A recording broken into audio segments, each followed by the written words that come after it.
Hello, this is Torn that connect the political dots. If you look at the man behind me, you should know who he is. His name is Ronald Reagan, 40th President of the United States. He ran for the presidency 3 times. The first time was 1976. And I want to share this with the delegates right now that are going to Cleveland, Ohio, to the Republican National Convention, that are going to cast their vote for the nominee of the Republican Party to run for President of the United States. I want to do this. I need to share this story because I actually envy your position. I envy it. In 1976, the delegates had a chance, had the possibility to make history. And they did. The Republican delegates in 1976 allowed Jimmy Carter to become the President of the United States. I'm going to tell you how. Ronald Reagan decided to run against Gerald Ford, who was a sitting Republican president of the United States. Now, Gerald Ford had not been elected president. He was not elected president. He was in the House. Spiro Agnew decided he was going to resign from the Nixon White House, elevated Gerald Ford to vice president. Then we all know about Watergate. Nixon resigns. Gerald Ford's president of the United States. He's a Republican. He's in. He's supposed to have a clear path to the nomination. Well, Ronald Reagan didn't see it that way. I don't think Ronald Reagan thought that Gerald Ford was the right man for the job. So what did he do? Well, the right thing. He challenged him in the primaries. Close primary. Going into the convention, neither one had the amount of delegates necessary. Gerald Ford used the power of the presidency to sway delegates to vote for him in the first nomination. For the first time in the history of the Republican Party, delegates were bound to the state vote. Let me repeat that to you. For the first time in the history of the Republican Party, 13 states were bound by the votes of the state. Now, you hear a lot of stories out there that the delegates have to do what the people in the states did. Well, they don't. They never had to until 1976. And what did that rule do?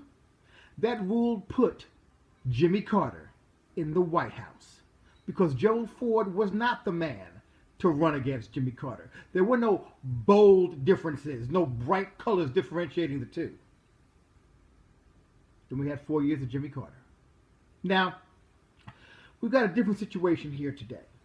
The situation here today is the RNC and the GOP have abandoned the Republican Party. They have become a populist party, which is why they allowed so many Democrats to vote within the Republican primary.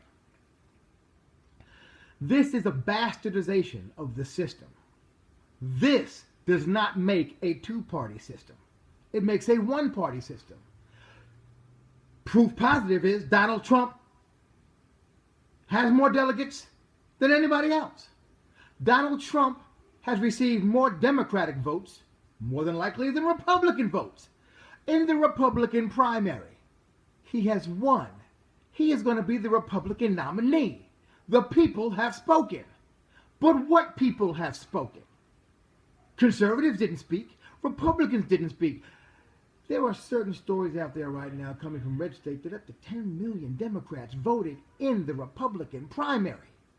So you would think if all these Democrats were coming over, the polling today would show. It would show that Donald Trump has all the Democrat support and Republican support and should be destroying Hillary Clinton. Yet he's down in every single battleground state. How do you explain that? I know how I explain it. We've been sold out. You delegates, they sold you down the river. They are telling you that you have to support somebody that doesn't believe what you believe, doesn't have the moral, principled values that you have, that has more akin to the opposite party than your party. And they're trying to tell you you have to vote for this guy at the convention. I say you don't. The history of the Republican Party says you don't. Don't believe the hype. I believe y'all will do the right thing. I believe you're going to be on the right side of history. I want you to think about this when you decide who you're going to vote for at the convention. Imagine 1976, Ronald Reagan actually, the delegates vote him in. He's running against Jimmy Carter. He kills Jimmy Carter, destroys Jimmy Carter. Would there be a Iranian hostage situation at that point? Matter of fact, would the Ayatollah Khomeini be in control? That was the turning point in the Middle East. When the Shah of Iran went down, backed by Jimmy Carter, the Middle East changed into the powder keg that it is today.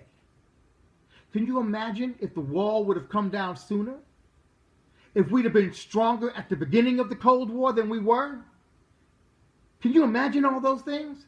Can you imagine if those delegates had done the right thing? I said at the beginning of this, Ronald Reagan was the 40th president of the United States. Imagine a world where he was the 39th.